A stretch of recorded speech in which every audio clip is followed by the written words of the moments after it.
Nurturing. It has never been more difficult for a first home buyer to enter the market. It's definitely more challenging for people who don't own property to keep up with the rising value of property, especially because at the moment you've got the added challenges of a high interest rate, which means that mortgage payments and interest payments are relatively high. And we are also seeing high rent values, which were up to another 8% nationally in the month, taking them 8.5% higher over the year. And we're seeing that depleting household saving rates as well in the GDP data. So I think for first home buyers in particular is probably never been more challenging to actually access the housing market and against its reflections in falling rates of home ownership over time as well. Analyzer, we've seen some massive increases here. In places like Perth, price has been surged 21% in the past year. Is there any hope for the young age generation, i.e. people like you and me? Well, I think that the nature of housing market is that it become less about how hard you're working and how much you're saving and more about, who parents are and what kind of assistance you can access in the market. So in a city like Perth or Adelaide is another good example where medium home value have risen around $300 since the onset of the pandemic. It really helps if you have someone who can help you with the keeping their home or downsizing and getting money. And we've seen a lot of that come into more lately as well, which are documenting the bank of debt, and we are seeing some bank reports now as well. And I think that with some of the government scheme we're seeing come into play in the past year, we've been increasing important for things like the proposed hub buy, where the governments can kind of act as well like up or that pursue bank up more, that's for those don't actually have it. Bank of mom and dad never been more important than now. So when I supply housing is nowhere near enough for Australia's fast growing population, hence the rapid price increase we've seen. Now I'm curious, how much of this due to NIMBYs or not in my backyard mentality, people opposing new development? But I think a lot of supply demand dynamic is also coming from people who are not willing to sell their home because they have no incentive to, and they tight market still. So people who even if they're ready to downsize, they might find the market is such there nothing for them to move into. I think debates around nimism, they are important and they play a role in increasing house supply. But planning reforms and higher density aren't going to fix things like the high interest rate environments which limits feasibility even for high density projects right now. It's not going to bring down the cost of construction and it's not going to increase capacity in the construction industry either.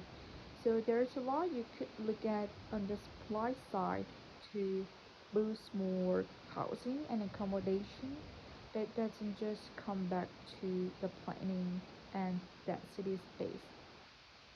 And where do you see interest rates heading for the rest of this year and how might it affect how prices going forward? Yeah, with the start of the year, there was really confidence for inflation coming in under the argued forecast that interest rate could come down as soon as Q4 this year. Since we got a slightly higher inflation price for the quarter, that forecast has really bounced down for anywhere that cut in maintenance in full to the rate will be held until Q1 next year to we could even see an increase rate toward the end of this year. Um, Despite the variation in forecast, I think ultimately the uncertainty there is going to have an impact on consumer sentiment and that could flow through the housing demand. It won't happen as quickly as we will see in something like the stock market, which is a lot more liquid and reflective to this kind of economic news. But I think it could start to finance conditions toward the end of the year. And finally, I also noticed rent also went up at even faster pace than property price last month. I think how sustainable is this? Do you think we'll reach a point where tenants simply can't afford these massive rent increases anymore? I think we are already at a point where tenants can afford massive rent increases that they've observed over past year, and that's why things like increased reliance on specialist homelessness service or people sleeping rough or finding a bad property to occupy. It's a really bad situation in the rent market, and despite the fact we've seen people move to more affordable part of the country, and the SPS data has increased a lot of rise in share housing as well. It's just not being enough to cope with the overwhelming demand that we see in the form of this temporary spike in that overseas migration. So I think once that normalizes, that the center for repopulation expect that could be as soon as 2025, um, we won't really get the kind of relief in the renter space that I think a lot of tenants are after. But again, it does unfortunately take a long time to address housing and renter affordability issue that has been the result of successive government's failure for decades to supply adequate social and affordable housing. Well, it looks like tenants perfect home buyer will have to hang on for a little bit longer. Elijah, thanks a lot for your insight. Thanks for having me take here. What more? It's definitely more challenging for people who don't want property to keep up with the rising value of property, especially because at the moment you've got the added challenges of a high interest rate, which means that mortgage payments and interest payments are relatively high. And we are also seeing high rent value, which were up to another 8% nationally in the month, taking them 8.5% higher over the year. And we are seeing that deflating household saving rates as well in the GDP data. So I think for first home buyer in particular, it's probably never been more challenging to actually access the housing market, and again this reflects its falling rates of home ownership over time as well. And Eliza, we've seen some massive increase here in places like Perth. Prices have surged 21% in the past year. Is there hope for the youngest generation, i.e. people like you and me?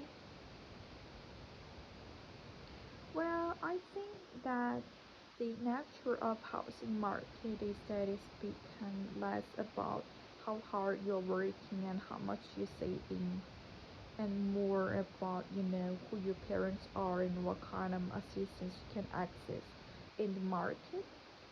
So in a city like Perth or Adelaide is another good example where median home value have risen around $300,000 since the onset of the pandemic.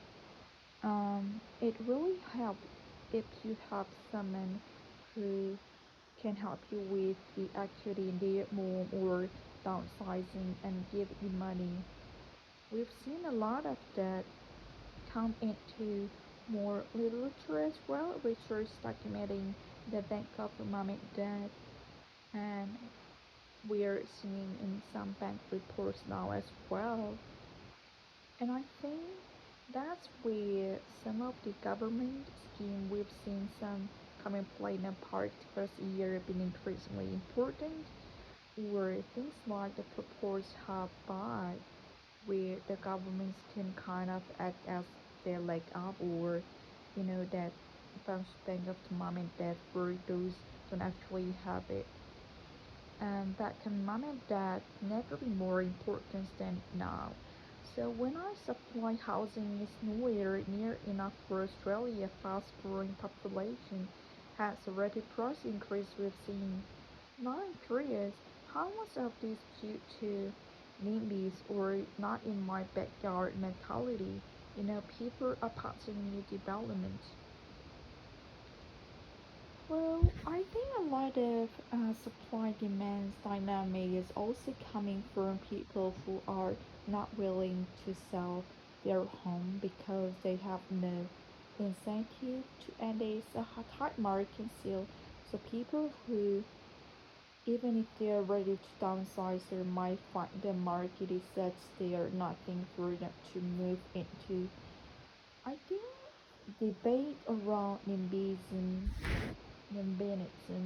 they are important. They play a role in increasing housing supply, but planning reform and higher density aren't going to fix things like the high interest rate environments which limit the feasibility for high density projects right now.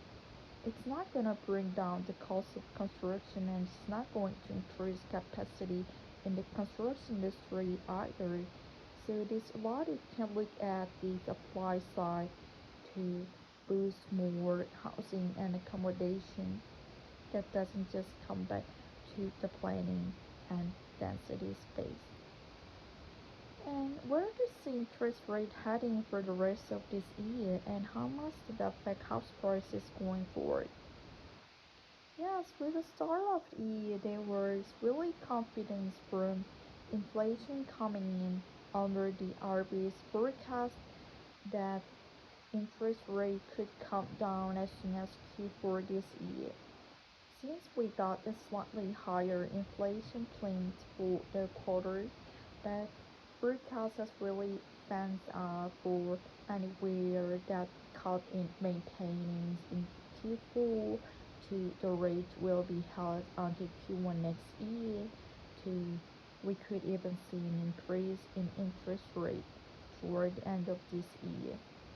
Um, Despite the variation in forecast, I think ultimately the uncertainty there is going to have impacts on consumer sentiment, and that could flow through the housing demand.